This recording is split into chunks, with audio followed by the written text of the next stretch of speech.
La nuit avait laissé sur Yann une empreinte plus lourde que la fatigue ordinaire. Il ne s'agissait pas simplement d'un sommeil écourté, mais d'un état de tension permanente qui avait infiltré ses pensées jusque dans ses rêves. Installé sur le canapé du salon, là où il avait fini par s'endormir sans même s'en rendre compte, il se réveilla avec la sensation persistante d'avoir été observé. Le rêve qu'il venait de faire ne ressemblait pas à une simple projection de son esprit troublé. Il avait revu Lucie, non pas vivante comme dans ses souvenirs les plus lumineux, mais figée, silencieuse, son regard posé sur lui avec une intensité accusatrice qui le paralysait. Il resta assis quelques instants, incapable de distinguer clairement le présent de ce cauchemar. Le salon baignait dans une lumière pâle, presque indifférente, tandis que la chambre conjugale demeurait à distance, comme un territoire qu'il n'osait plus investir. Depuis la mort de Lucie, une fracture invisible s'était installée dans son quotidien, et Johanna en percevait confusément les contours sans en comprendre la cause réelle. Lorsqu'elle le rejoignit avec une tasse de café, elle observa d'un regard inquiet la rigidité de son corps, la fixité de ses traits, la manière dont il évitait systématiquement son regard. Elle tenta d'amorcer une conversation, cherchant à savoir si tout allait bien, mais Yann répondit de façon évasive, évoquant le stress, la fatigue, sans jamais prononcer le nom qui s'imposait pourtant à son esprit. Il refusa d'évoquer le contenu de son rêve, car il savait que la moindre précision pourrait fissurer le fragile mur de contrôle qu'il s'efforçait de maintenir. Le silence devenait ainsi sa stratégie, une façon de repousser les questions et de préserver une apparence de normalité. Pourtant, cette normalité était déjà compromise. Le canapé sur lequel il avait passé la nuit témoignait d'une distance qu'il ne pouvait plus dissimuler, et Johanna ressentait instinctivement que quelque chose échappait à son entendement. Au commissariat de Montpellier, l'enquête sur la mort de Lucie progressait avec la rigueur méthodique propre aux procédures criminelles. Un si grand soleil plaçait une nouvelle fois ses personnages face à une tragédie où l'intime se mêlait au judiciaire, et Élise, concentrée devant son écran, analysait les relevés téléphoniques avec une précision presque chirurgicale. Les fadettes révélaient une anomalie, un numéro apparaissait de manière répétée dans les communications de Lucie, comme une présence constante dans son quotidien. Appels tardifs, messages fréquents, échanges réguliers qui ne pouvaient être le fruit du hasard. Ce qui attira immédiatement l'attention d'Élise fut l'absence de ce numéro dans le téléphone de la victime. Il avait été effacé, supprimé délibérément, comme si quelqu'un avait voulu effacer toute trace d'un lien compromettant. Ce détail modifiait profondément la lecture de l'affaire. Il ne s'agissait plus seulement d'un homicide, mais d'un geste potentiellement prémédité, accompagné d'une volonté claire de dissimulation. Lorsque Yann entra dans le bureau, il adopta une posture maîtrisée, presque distante, mais Élise perçut la tension qui se dégageait de lui. Il s'enquit de l'avancée des recherches, et lorsqu'elle évoqua le numéro mystérieux, une infime crispation traversa son visage.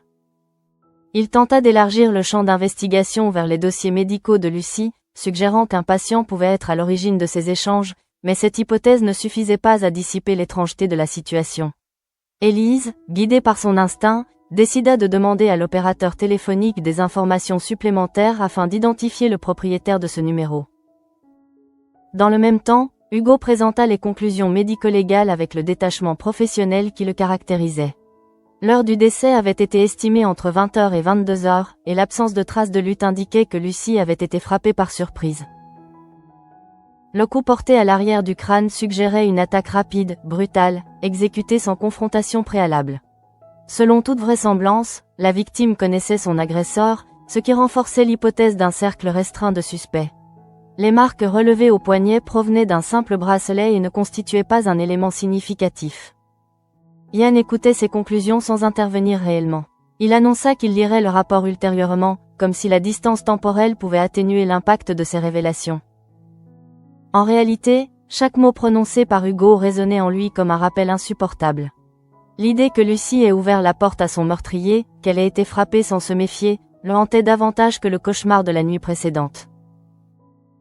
Pendant ce temps, Muriel tentait désespérément de joindre son amie, laissant un message empreint d'inquiétude. Elle ignorait que ce silence n'était pas un simple retard, mais la conséquence irréversible d'un drame déjà consommé. Lorsque son téléphone vibra et qu'Élise lui demanda de se rendre rapidement au commissariat, elle ressentit immédiatement une angoisse sourde, une intuition qu'elle refusa d'abord de nommer. Au commissariat, l'annonce de la mort de Lucie la frappa avec une violence inouïe. Le choc fut total, et l'incrédulité laissa place à une détresse palpable. Yann, resté à distance, redoutait cet instant. Il craignait que Muriel ne détienne des informations susceptibles de le compromettre, que la vérité ne surgisse brutalement dans ce lieu même où il travaillait quotidiennement. Après avoir retrouvé un semblant de calme, Muriel révéla un élément capital.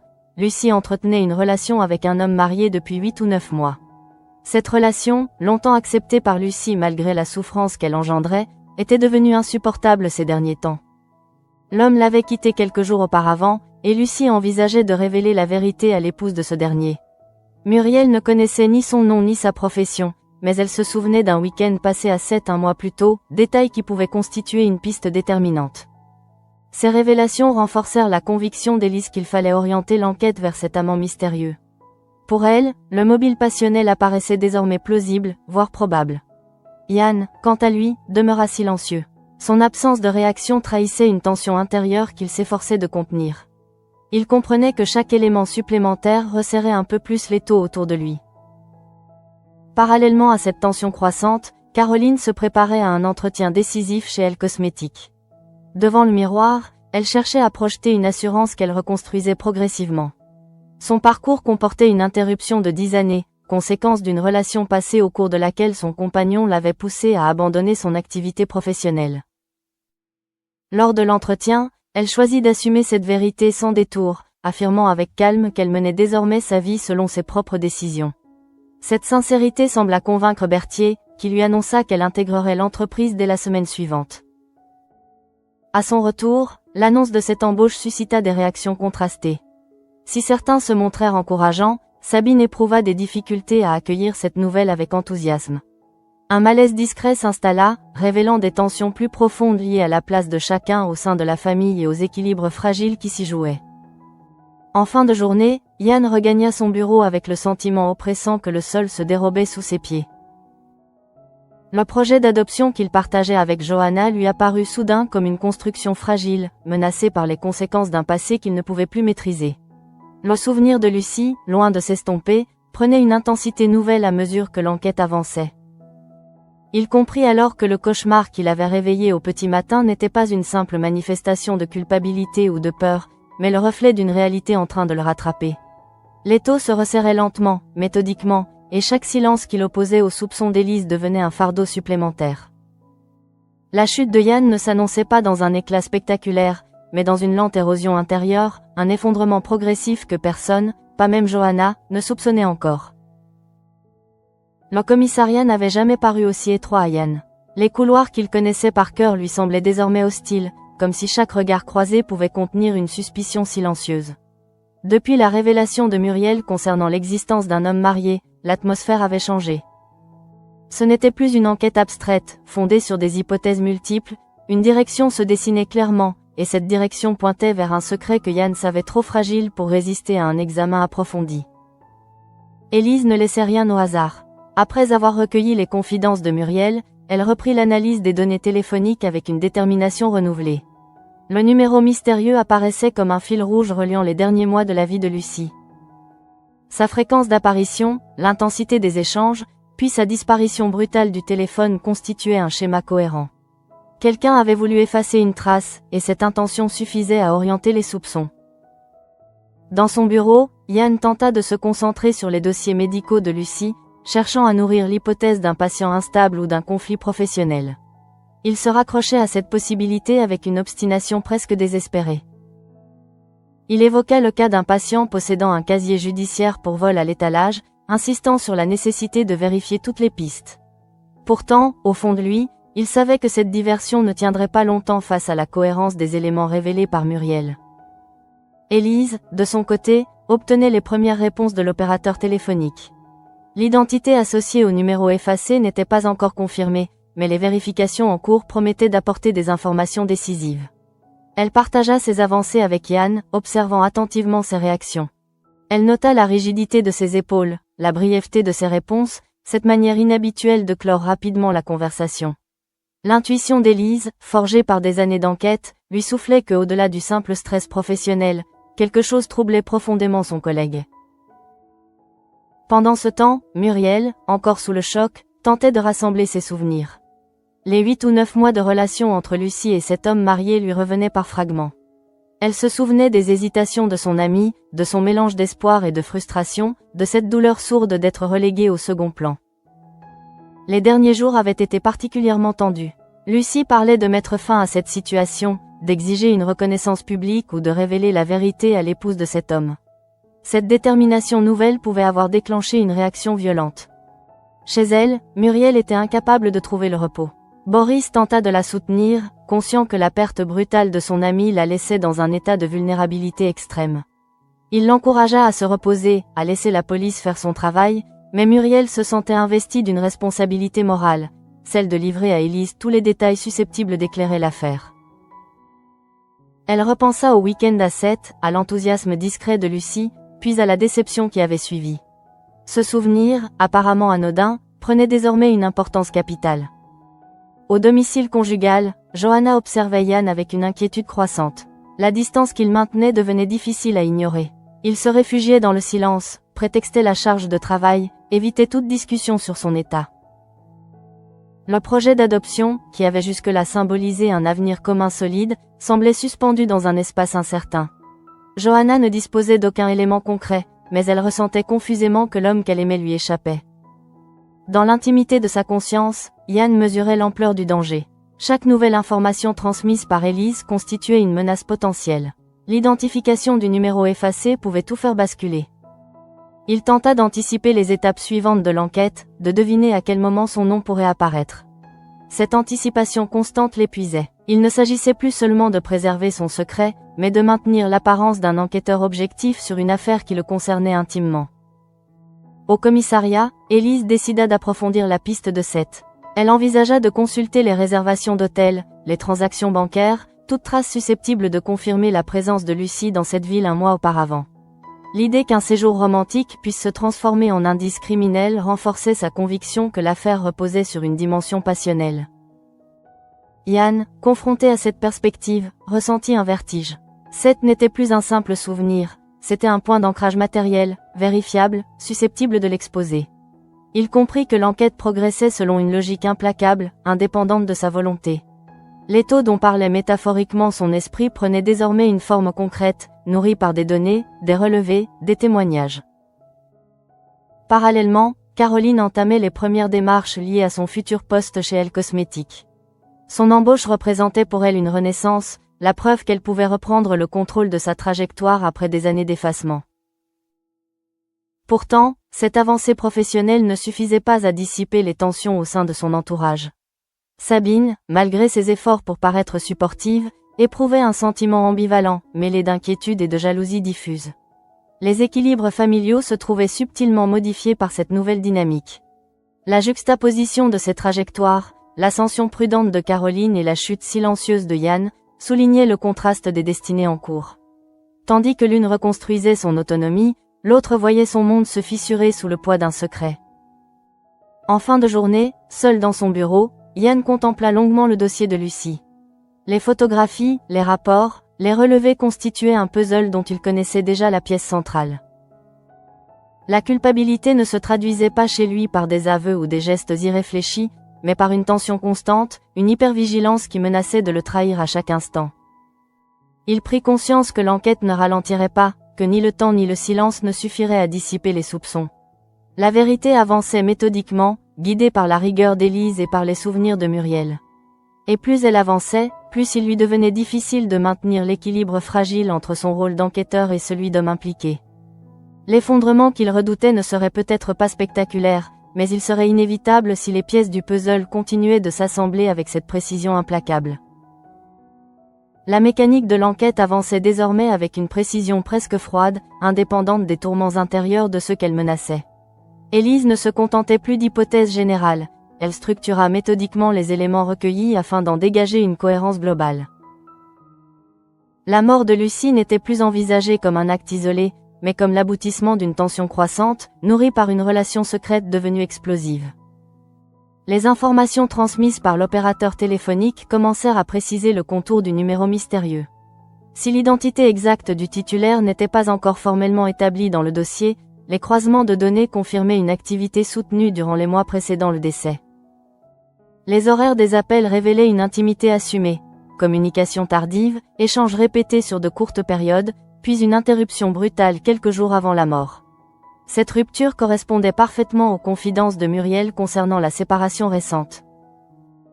Élise examina également les bornages téléphoniques. Certains signaux localisaient Lucie en dehors de Montpellier à des dates spécifiques, notamment lors du week-end évoqué à 7.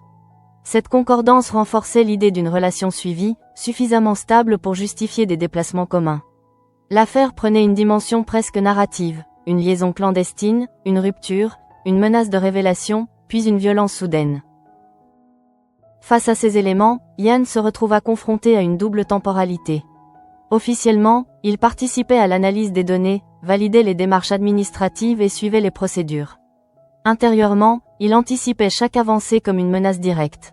Il comprenait que la progression logique de l'enquête finirait par établir des correspondances qu'il ne pourrait pas éternellement neutraliser. Son comportement changeait subtilement. Il se montrait plus rigide dans ses interactions, plus prompt à clore les discussions techniques. Élise remarqua cette évolution sans l'interpréter immédiatement comme un indice, mais comme le symptôme d'un stress inhabituel.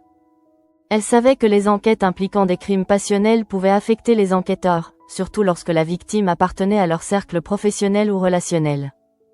Au domicile conjugal, Johanna percevait une transformation plus intime encore. Yann multipliait les absences mentales, restait plongé dans ses pensées même lorsqu'il était physiquement présent. Le projet d'adoption, qui avait occupé leur conversation avec enthousiasme, se trouvait désormais relégué au second plan. Johanna tenta d'aborder le sujet avec prudence, mais elle se heurta à une réserve opaque. Elle n'avait aucune preuve tangible d'un mensonge, seulement une sensation persistante d'éloignement. Pendant ce temps, Muriel poursuivait son travail de mémoire. Chaque détail lui revenait avec une clarté douloureuse, les hésitations de Lucie, son espoir de voir l'homme qu'elle aimait assumer publiquement leur relation, puis la colère qui avait remplacé la patience. Lucie ne supportait plus d'être reléguée dans l'ombre. Elle avait envisagé de contacter l'épouse de cet homme, convaincue que la vérité, même brutale, serait plus supportable que l'attente silencieuse. Cette détermination prenait désormais un relief tragique. Muriel comprenait que cette volonté de révélation pouvait constituer un mobile puissant. Elle transmit ses réflexions à Élise lors d'un nouvel échange, insistant sur le fait que Lucie n'était pas du genre à reculer lorsqu'elle avait pris une décision. Ce trait de caractère, autrefois admiré, devenait aujourd'hui une clé d'interprétation essentielle. Élise décida alors d'élargir les vérifications au cercle professionnel et personnel susceptible de correspondre au profil d'un homme marié fréquentant Lucie régulièrement. Elle établit une liste croisée incluant des connaissances communes, des collègues, des patients réguliers et des relations sociales indirectes. Cette démarche analytique visait à restreindre progressivement le champ des possibles. Pour Yann, cette phase représentait un tournant. L'enquête quittait le terrain abstrait pour se rapprocher dangereusement de son environnement immédiat. Chaque recoupement potentiel devenait un signal d'alarme. Il tenta de rationaliser la situation, de se convaincre que la masse des données disponibles permettrait encore de diluer les soupçons. Pourtant, la précision croissante du travail d'Élise réduisait cet espace d'illusion. En parallèle, Caroline commençait à préparer concrètement son intégration chez Elle Cosmétiques. Elle relisait les documents administratifs, planifiait son organisation quotidienne, envisageait les ajustements nécessaires à sa nouvelle routine. Cette projection vers l'avenir contrastait fortement avec l'atmosphère oppressante qui dominait autour de Yann. Là où Caroline reconstruisait, lui s'enfermait. Sabine observait ces changements avec un mélange d'inquiétude et de réserve. Elle comprenait que l'embauche de Caroline modifiait l'équilibre familial, mais elle percevait également que d'autres tensions, plus diffuses, traversaient leur entourage. Les événements récents semblaient fragiliser des certitudes qu'elle croyait établies. Au commissariat, Élise organisa une réunion interne afin de synthétiser l'état d'avancement de l'enquête. Elle exposa les éléments factuels, absence de lutte, attaque par surprise, relations secrètes confirmées, numéro effacé, séjour à 7. Elle soulignait la cohérence de l'hypothèse passionnelle, tout en rappelant la nécessité de conserver une ouverture méthodologique. Aucun élément matériel ne désignait encore formellement un suspect, mais la convergence des indices réduisait progressivement l'incertitude. Yann participa à cette réunion avec un calme apparent. Il acquiesçait aux analyses, validait les propositions d'action complémentaires. Pourtant, chaque phrase prononcée renforçait en lui la conscience d'une ligne de fracture imminente. Il se rendait compte que la logique collective de l'enquête avançait indépendamment de sa volonté individuelle. En fin de journée, alors qu'il quittait le commissariat, il ressentit une fatigue qui dépassait le simple épuisement physique. Il comprenait que son effondrement ne serait pas provoqué par un événement spectaculaire, mais par l'accumulation progressive de preuves, de déductions, de recoupements. La vérité ne surgirait pas comme une explosion soudaine, elle s'imposerait comme une évidence construite pas à pas. La trajectoire de l'enquête s'inscrivait désormais dans une dynamique irréversible. Chaque donnée supplémentaire contribuait à resserrer le champ des possibles. Et dans cette configuration, Ian savait qu'il ne pourrait pas éternellement se tenir à distance de la zone d'impact. À mesure que les jours passaient, l'enquête ne se contentait plus d'accumuler des données, elle prenait une direction de plus en plus précise. Élise, méthodique, établissait des croisements entre les relevés téléphoniques, les déplacements géographiques et le calendrier personnel de Lucie. Les périodes d'intensité des échanges correspondaient à des moments où la jeune femme semblait émotionnellement plus fragile, plus investie. Puis venait cette rupture nette, quelques jours avant sa mort, comme une césure brutale dans le rythme des communications. Ce silence soudain ne pouvait être ignoré. Il confirmait la séparation évoquée par Muriel et donnait un relief particulier à l'hypothèse d'une confrontation imminente. Élise envisagea alors un scénario plausible. Lucie, déterminée à ne plus rester dans l'ombre, aurait menacé de révéler la liaison. L'homme marié, acculé, aurait choisi de la faire taire. Cette construction restait hypothétique, mais elle s'appuyait désormais sur des éléments concrets. Pour Ian, chaque étape supplémentaire de cette analyse équivalait à un déplacement du centre de gravité vers lui. Il ressentait physiquement cette pression, comme une compression lente au niveau de la poitrine. Son rôle d'enquêteur exigeait une distance froide, une objectivité irréprochable, mais il savait que son implication personnelle le plaçait dans une position intenable. Il devait simultanément participer à la recherche de la vérité et empêcher cette vérité de le désigner. Élise décida de vérifier les accès au cabinet de Lucie le soir du meurtre. Les relevés de badges, les caméras des rues adjacentes, les témoignages des commerçants du quartier furent passés au crible. L'absence de traces de lutte suggérait que la victime avait ouvert la porte en toute confiance. Cette donnée revenait sans cesse dans l'esprit d'Élise. Lucie n'avait pas eu peur. Elle n'avait pas anticipé le danger. Cela signifiait que l'agresseur appartenait à son cercle intime. Ian participa aux consultations des images de vidéosurveillance. Il fixait l'écran avec une attention presque excessive, cherchant à détecter ce que les autres pouvaient voir. Chaque silhouette, chaque véhicule devenait une menace potentielle. Il savait que le moindre détail concordant pouvait déclencher une série de vérifications supplémentaires. Son calme apparent contrastait avec l'agitation intérieure qui l'envahissait. À la maison, Johanna observait une transformation plus marquée encore. Ian rentrait tard, prétextant des prolongations liées à l'enquête. Il se montrait distrait, parfois irritable. Les discussions se réduisaient à des échanges fonctionnels, dépourvus de cette complicité qui les caractérisait auparavant. Johanna tenta d'aborder à nouveau le projet d'adoption, espérant raviver un horizon commun, mais Ian éluda la conversation, affirmant que le moment n'était pas opportun. Cette distance affective s'installait progressivement comme une nouvelle normalité.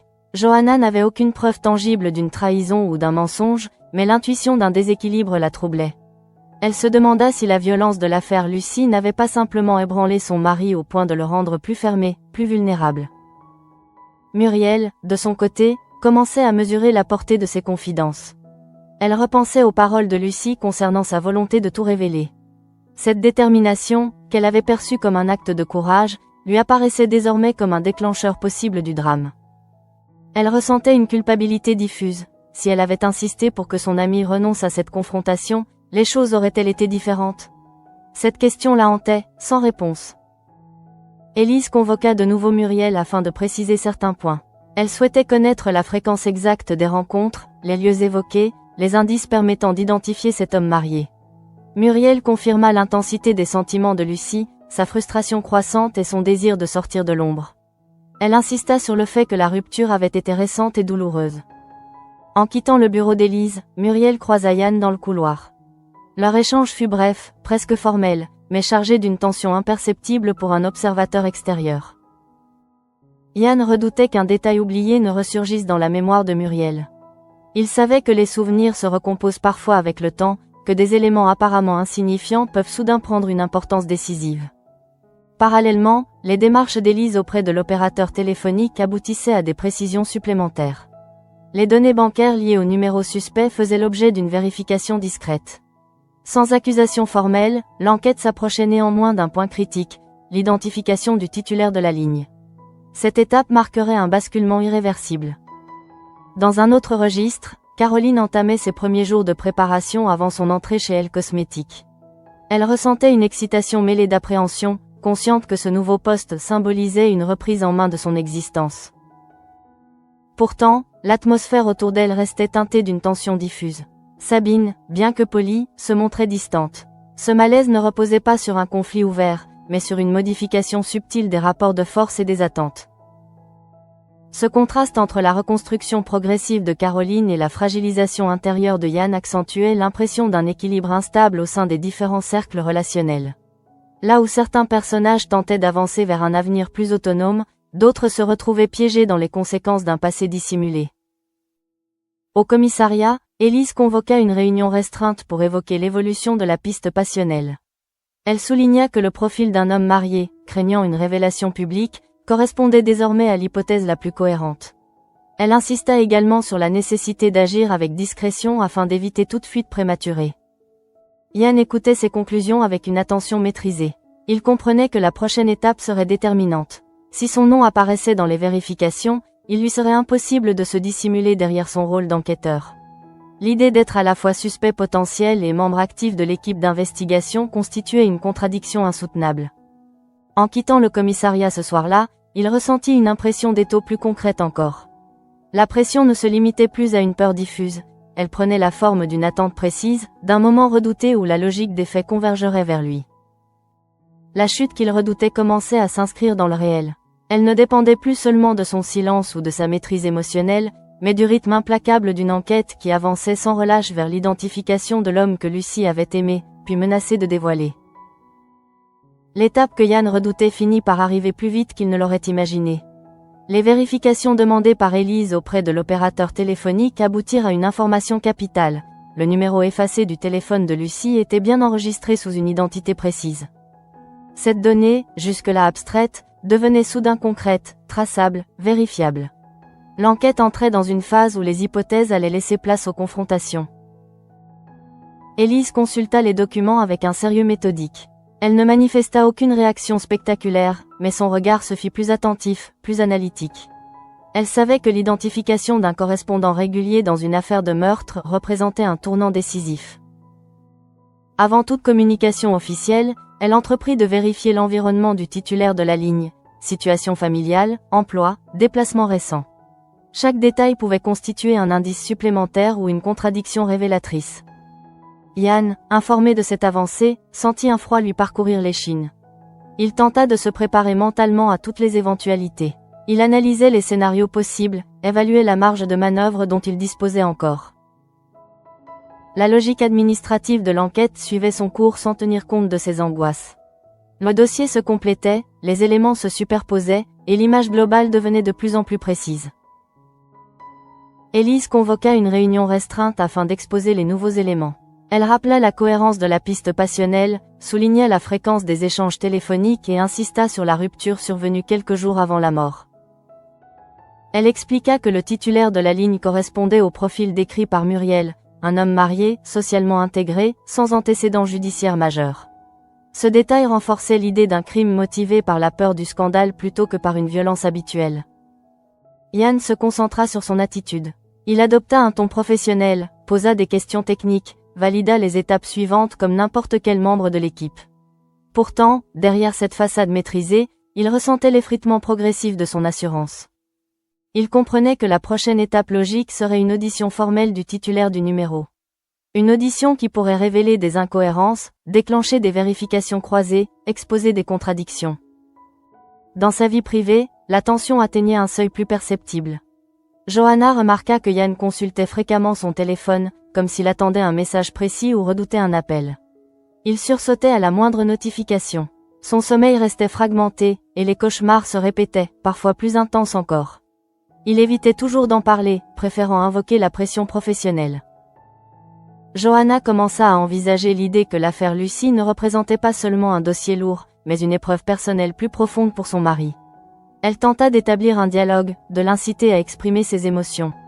Yann, conscient du danger que représenterait la moindre confession partielle, se retrancha derrière un mur de silence. Cette distance affective alimentait une inquiétude croissante. Au commissariat, Élise organisa discrètement les premières démarches préparatoires à l'audition du suspect potentiel. Elle souhaitait recueillir des éléments matériels supplémentaires avant toute confrontation directe. Les vérifications de bornage confirmaient la présence du numéro identifié dans des zones compatibles avec les déplacements de Lucy. Cette concordance géographique renforçait la crédibilité de la piste. Muriel fut informée, de manière prudente, que la police progressait. Elle ressentit un mélange de soulagement et d'appréhension. L'idée que la vérité puisse émerger la rassurait, mais elle redoutait également les conséquences humaines de cette révélation.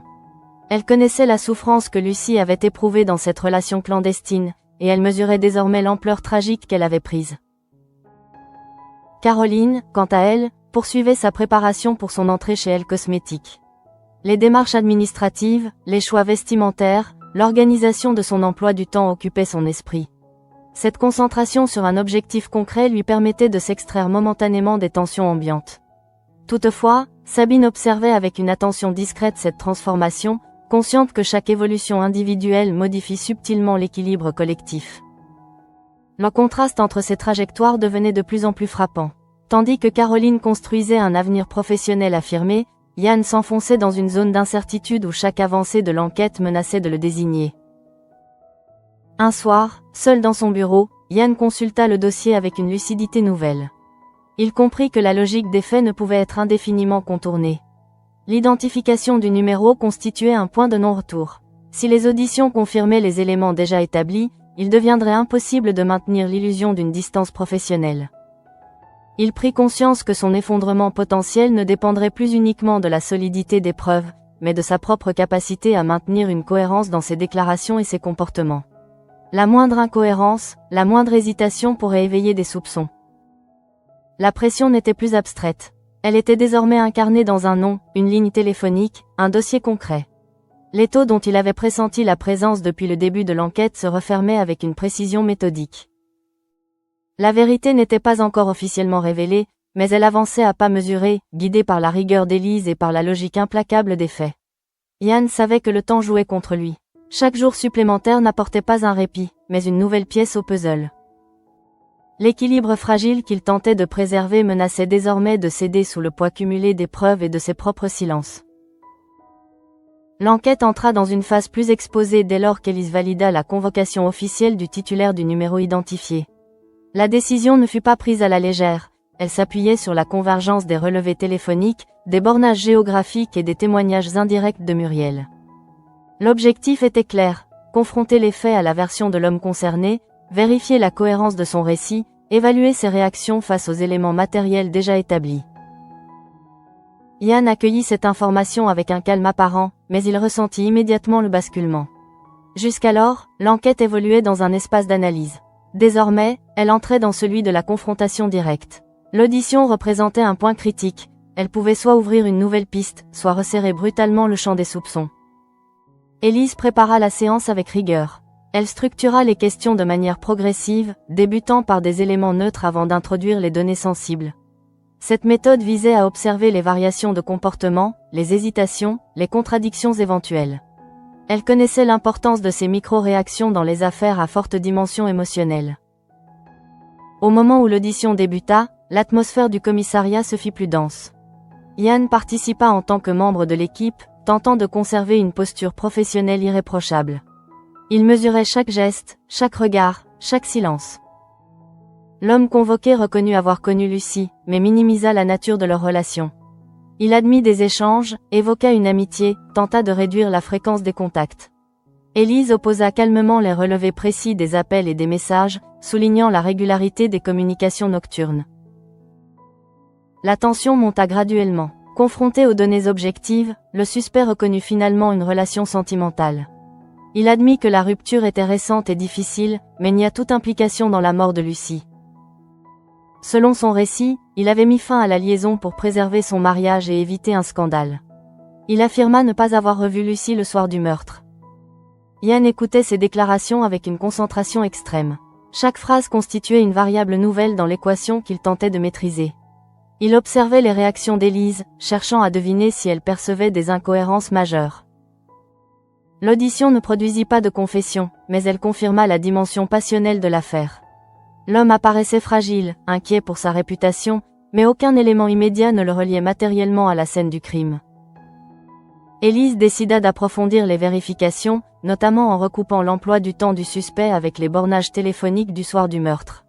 Cette démarche, purement factuelle, laissait peu de place aux interprétations subjectives. Si une contradiction apparaissait, elle deviendrait déterminante. Pour Yann, cette étape représentait une tension insoutenable. Il comprenait que l'enquête pouvait encore bifurquer, mais il savait également que la simple existence de cette audition réduisait son espace de sécurité. Si le suspect parvenait à prouver un alibi solide, l'attention pourrait se déplacer vers d'autres profils.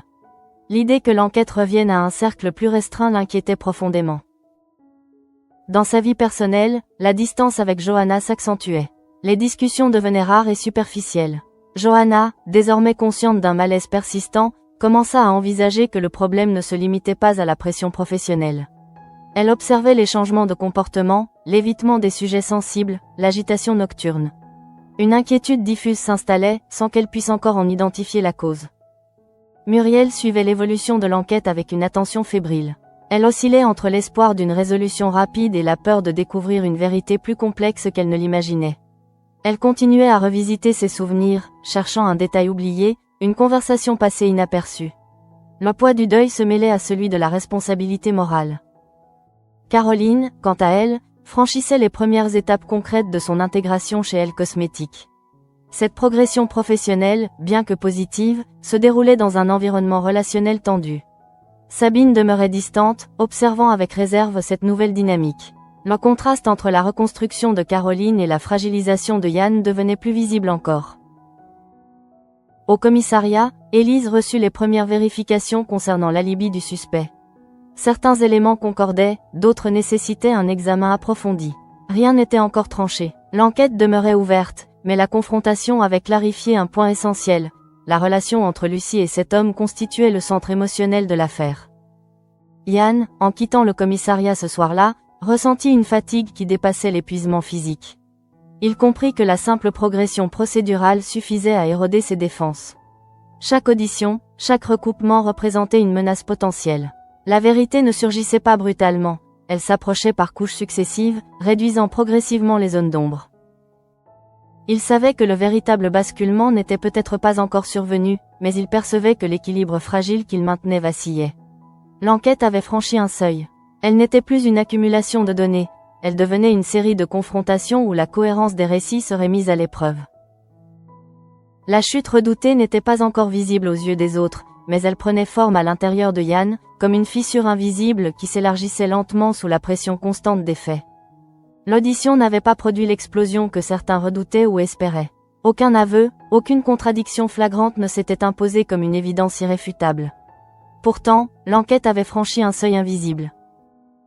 À partir du moment où le lien passionnel avait été formellement établi, il devenait impossible de revenir à une hypothèse périphérique. Le cœur de l'affaire était désormais clairement identifié, une relation clandestine, une rupture récente, une menace de révélation. Élise, fidèle à sa méthode, poursuivait les vérifications avec une constance implacable. Les emplois du temps étaient examinés à la minute près, les déplacements recoupés, les déclarations comparées aux données techniques. Elle savait que dans les affaires à dimension intime, les incohérences surgissent souvent dans les détails les plus anodins. Sa détermination ne reposait pas sur l'intuition seule, mais sur la cohérence progressive des éléments réunis. Pour Yann, chaque nouvelle étape représentait une contraction supplémentaire. Il comprenait que l'enquête ne dépendait plus d'un simple hasard ou d'une erreur isolée. Elle suivait une logique propre, presque autonome, alimentée par les faits et par la persévérance d'Élise. Cette autonomie l'effrayait davantage que l'éventualité d'une confrontation directe. Il ne contrôlait plus le rythme des événements. Son comportement au commissariat devenait plus tendu, malgré ses efforts pour conserver une façade professionnelle. Il évitait les discussions prolongées, limitait ses interventions aux aspects strictement techniques. Élise remarquait ces variations, sans toutefois les interpréter immédiatement comme un indice compromettant. Elle attribuait cette nervosité à la pression inhérente à l'affaire. À la maison, la distance avec Johanna atteignait un point critique. Les silences s'installaient comme des murs entre eux. Le projet d'adoption, autrefois source d'espoir partagé, semblait suspendu dans un espace incertain. Johanna ressentait désormais une inquiétude plus précise. Elle percevait que le malaise ne relevait pas seulement du stress professionnel. Elle observait les regards fuyants, les réponses écourtées, les absences mentales. L'homme qu'elle connaissait lui paraissait progressivement inaccessible. Une nuit, Yann resta longuement éveillé, incapable de trouver le sommeil. Le souvenir de Lucie ne se présentait plus sous la forme d'un simple cauchemar, mais comme une présence persistante. Il revoyait les derniers échanges, les tensions, la colère qu'elle avait exprimée. Il mesurait l'ampleur des conséquences que cette relation avait désormais sur sa vie entière. Ce qui avait commencé comme une liaison dissimulée prenait la dimension d'un effondrement global. Muriel, de son côté, continuait de revisiter ses souvenirs avec une lucidité douloureuse. Elle réalisait que Lucie avait sous-estimé la violence potentielle de la situation. Sa volonté de révélation, perçue comme un acte d'émancipation, pouvait avoir déclenché une réaction désespérée. Muriel oscillait entre la quête de justice et la peur de découvrir une vérité plus complexe encore. Caroline, désormais prête à débuter chez Elle Cosmétiques, incarnait une dynamique inverse. Là où Yann s'enfonçait dans la crainte, elle avançait vers une reconstruction assumée. Son affirmation personnelle contrastait avec l'effritement intérieur de celui qui tentait de maintenir un équilibre fragile. Sabine observait ces trajectoires divergentes avec une inquiétude silencieuse, consciente que les transformations individuelles modifient toujours l'équilibre collectif. Au commissariat, les recoupements finaux concernant l'alibi du suspect demeuraient en cours. Rien ne permettait encore d'écarter définitivement sa responsabilité, mais aucun élément décisif ne l'accablait non plus. L'enquête restait suspendue dans une zone intermédiaire, où chaque nouvelle donnée pouvait faire basculer l'interprétation. Yann comprenait que cette suspension n'était qu'apparente. L'accumulation des éléments constituait une pression constante, indépendante des conclusions immédiates. Même en l'absence de preuves formelles, la cohérence globale du dossier réduisait progressivement l'espace des possibles. Il ne s'agissait plus seulement d'éviter une accusation, il devait désormais maintenir une cohérence parfaite dans chacune de ses actions, dans chacune de ses paroles. Le véritable point culminant n'était pas un événement spectaculaire, mais un état intérieur. Yann percevait que son équilibre reposait sur une série de silences soigneusement maintenus. Le moindre relâchement pourrait provoquer une réaction en chaîne. Cette tension permanente l'épuisait, fragilisait son jugement et altérait sa capacité à distinguer les priorités. Johanna, enfin, décida d'affronter le malaise. Elle comprenait qu'un silence prolongé risquait de creuser une distance irréversible. Sa détermination à obtenir des réponses annonçait une nouvelle phase de tension, plus intime, plus personnelle encore. L'enquête extérieure menaçait désormais de rencontrer l'enquête intérieure qu'elle s'apprêtait à mener au sein de son couple. À la fin de cette séquence, aucune vérité officielle n'était encore proclamée, mais les lignes étaient tracées. L'étau évoqué depuis le début ne relevait plus d'une simple métaphore. Il s'incarnait dans la progression méthodique des vérifications, dans la vigilance d'Élise, dans les souvenirs de Muriel et dans l'inquiétude croissante de Johanna. La chute de Yann n'avait pas encore eu lieu, mais elle n'était plus hypothétique. Elle s'inscrivait dans un processus en marche, nourri par les faits et par les silences. L'équilibre fragile qu'il tentait de préserver apparaissait désormais comme une construction précaire, menacée à la fois par l'enquête judiciaire et par l'effritement de sa vie intime. L'épisode se referme ainsi sur une tension suspendue, aucune explosion, aucune révélation définitive, mais une pression constante qui annonce un basculement imminent.